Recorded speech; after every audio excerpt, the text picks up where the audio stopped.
I'm Von Biggs, and let's queer up health. Testicular Cancer Foundation releases bold guide to break the silence and save young men's lives.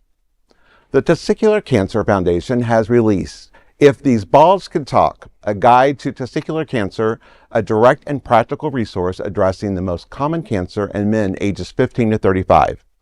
Testicular cancer has a 5-year survival rate above 95% when detected early, yet most young men cannot even name one symptom.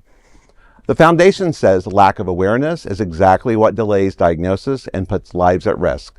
This new 22-chapter guide delivers plain language information without sugarcoating the reality. It covers early symptoms, diagnosis, surgical options, chemotherapy, radiation, fertility preservation, sexual health, mental health, and survivorship. Information is designed not just for patients, but also for partners, parents, coaches, and employers. Kane, CEO of the Testicular Cancer Foundation, says, quote, "Knowledge is what turns a terrifying diagnosis into a manageable one." He wrote this book so every man facing this and everyone who loves him has that from day one, end quote. For Kane, this mission is personal. His father was diagnosed with testicular cancer during Kane's senior year in high school, when reliable centralized guidance was almost impossible to find.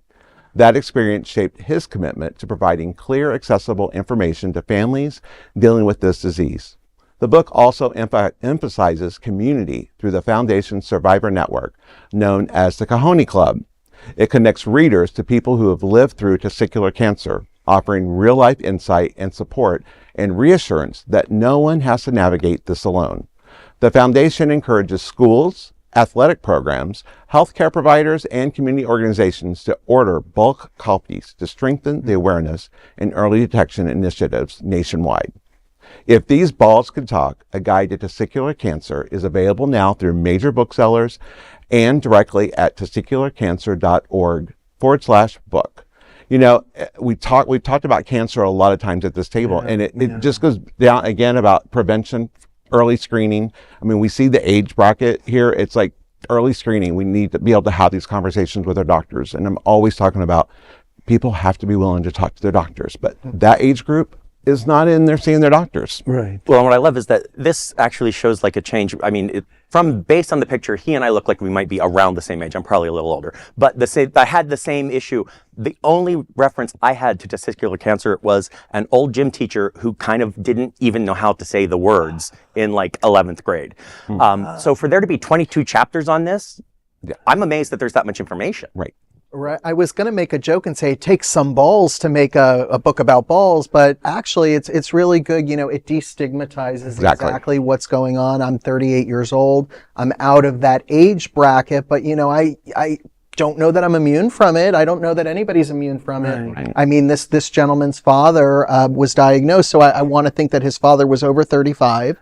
So just because it's common between 15 and 35 doesn't mean that you might not be you might not experience that in your lifetime. Right. So, you know, get in the shower and feel yourself up a little bit. You know, it's quite enjoyable. Or let your partner. Lots of times that's the best way to do it. Absolutely. Right. Let your partner do it. It feels good. If you do it, your partner does it, whoever does it, and have a good time with it. And if something comes back, you go to your doctor and you make that appointment and you figure out what you're going to do next. So, well, I'm still stuck on If These Balls Could Talk. That's just nuts. Oh boy! I knew you were going to come at something. Well, there is no other queer nonprofit media platform like this in the entire world. Support our LGBTQ stories by sharing them and subscribing to Queer News Tonight.